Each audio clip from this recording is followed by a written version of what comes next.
Hi, I'm Danny Brown. I'm the CEO of Myriad Real Estate Group, and today we're going to talk about Trump's housing solutions.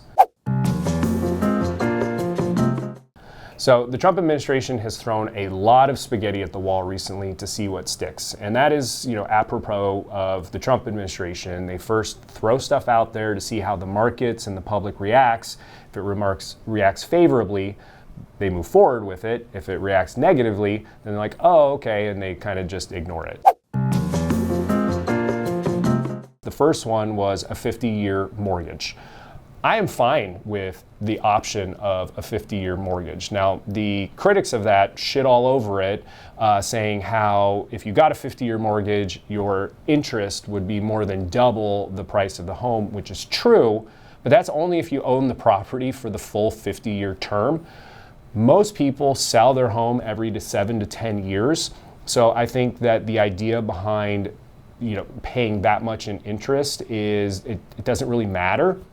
I think that people should have the choice, and if having a longer term decreases their monthly payment that gets them into a home that they can afford on a monthly basis, then great, as long as they go into it with their eyes open. But bear in mind that you are paying a higher interest rate. So just because right now a 30-year fixed mortgage is at 6%, a 50-year fixed mortgage will not also be at 6%. Just like a 15-year mortgage is in the mid to low fives, the interest rate will be substantially higher. So if you're doing the math on a mortgage calculator, you've got to increase that interest rate. So the savings on a monthly basis may not be as extensive as you thought. But giving people more choices is totally fine by me. And this is just another choice that somebody would have. So I don't really mind having the option of having a 50-year mortgage. Now, it did get shit all over, so I don't think that it's going to be implemented. But if it were, I'd be totally fine with it. The second one was utilizing your 401k to assist with your down payment. I'm in favor of that. In fact, you can actually use your 401k now to help you with your down payment to purchase a home. The problem is you have to pay it back with interest. The version that they're talking about is eliminating that interest and allowing you to basically shift away from your current investments within your 401k to allow you to invest in real estate, single family home. I actually think this is a really great idea, allowing you to shift from where your investments are into another asset that is typically appreciating to get you into a property. So why not have that ability and that diversification? And if you're borrowing from yourself, having to pay interest on top of that, I don't agree with. And so if you can pull money from your 401k to use that as a down payment on a primary residence, I don't think it should be used for investment properties, a second home, nothing like that. But for your primary residence, I'm all for it. For whatever reason, though, Trump came out and said that that's not going to happen and he was against it. So I'm not sure where the change shifted, if somebody chirped in his ear that they didn't like that, but I would actually be in full support of utilizing your 401k for down payment assistance for a single family home. And the third one, this is the big one. This is Trump actually signing an executive order not allowing institutional investors or Wall Street to buy single family homes to turn them into rental properties. So first off, there's a lot wrong with all of this in this debate in general. So first off, BlackRock does not own any single family homes. This is a completely different company. They don't own houses. They've never owned houses. They create ETFs. They are a big, giant financial company, but they have nothing to do with the single family home market whatsoever. It is Blackstone that owns some residential properties. They started an organization in the 2010s called Invitation Homes, and they are the largest holder on Wall Street of single-family residential houses. With that being said, they own less than 1% of all the single-family homes nationwide. They may have a slightly larger concentration in some of the Sunbelt states. For Phoenix, for example, they own less than 2% of the homes.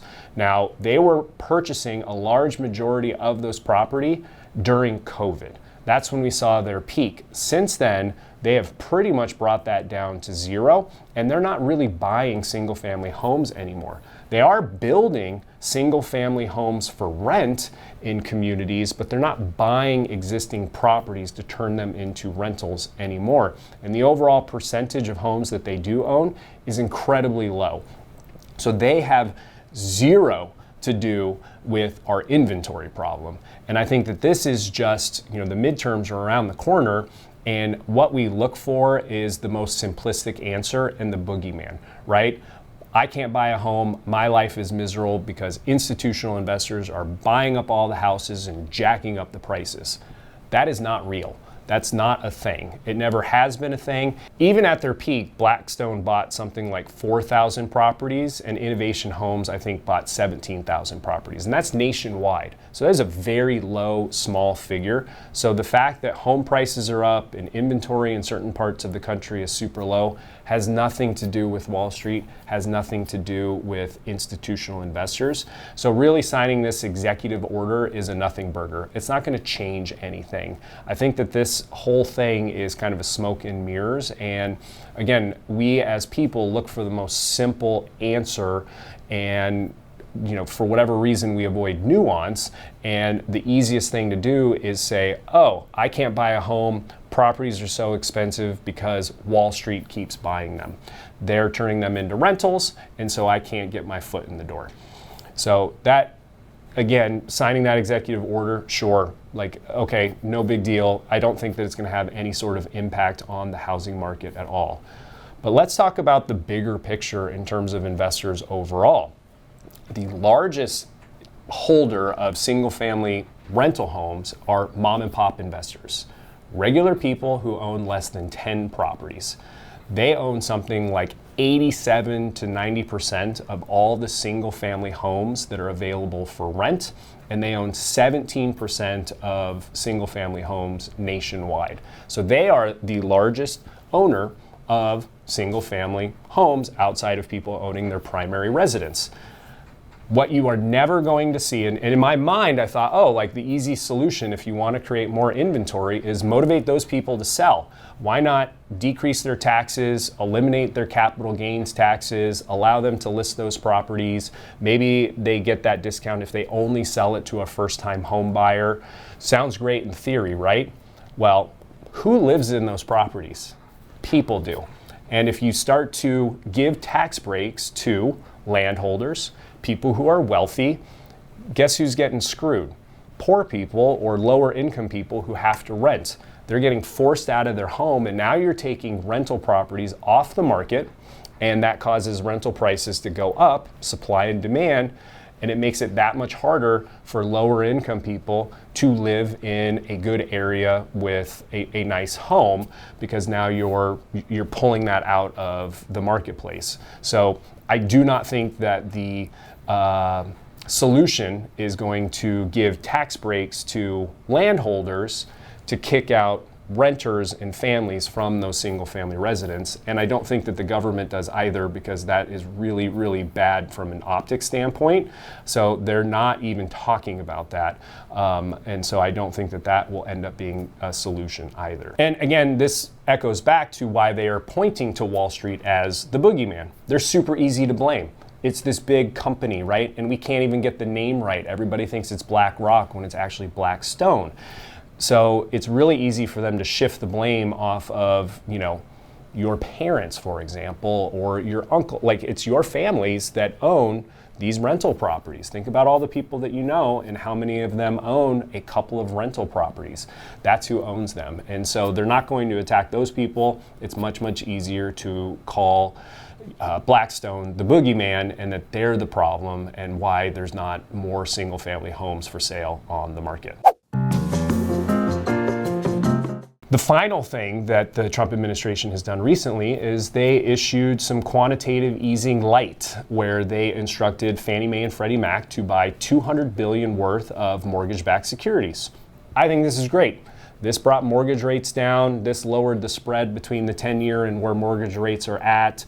I predicted that this was going to happen when Trump was elected, that they would come in and do some quantitative easing and buy up mortgage-backed securities. I did not think that it would take over a year into his presidency for them to do it. I'm also not a conspiracy theorist, but I do think the reason they did this is because the very following week the Department of Justice is investigating Jerome Powell for spending too much money on a remodel. And I think they knew that the markets would react negatively to the executive branch interfering with the Fed. Nobody wants that to happen. They don't like it happening. And so they issued this quantitative easing on the front end of that in preparation for the negative press that they were going to receive when the public found out that the Department of Justice is going after Jerome Powell. Now, I think that they're going to walk that back. It was really bad. They got a really bad press from that. So I do not think that the Department of Justice will continue to pursue Jerome Powell. I think he will finish out his tenure, which is up in May. There is no good that comes out of investigating him in February when his tenure is up in May. So he will serve out his term. He will then decide if he wants to stay as part of the Fed as a Fed governor. The only thing that is ending is his run as chair. So he could stay in theoretically as a Fed governor and still have influence over the decisions of the Federal Reserve. So we'll see how that plays out. But I do think that buying $200 billion worth of mortgage-backed securities is a good thing in general, keeping mortgage rates, a ceiling on mortgage rates. So I do not see an environment where we get into the sevens again. I think that we're going to stay kind of in the low 6% range, maybe getting into the high fives and staying there with some duration, thankfully due to the spread between the 10-year and mortgage rates narrowing as a result of the government buying mortgage-backed securities again. So in summary, 50-year mortgage, theoretical, not in effect yet, but I'm okay with it. Using your 401k to buy a home or towards your down payment, theoretical, but I'm okay with it. Blackstone being the boogeyman and buying up all of the single-family houses so that prices stay high and that regular people can't buy homes. That is fake. It has gone into effect, but that they are not the actual boogeyman or the reason that inventory is lower than we want. And the last one is government buying $200 billion worth of mortgage-backed securities. I'm on board with. Help mortgage rates, keeps that spread narrow, and puts kind of a cap on where we'll see mortgage rates going forward. If you have any questions on what the Trump administration is doing to help the housing market, definitely leave them in the comments below. Don't forget to give a like and subscribe, and I will see you next time.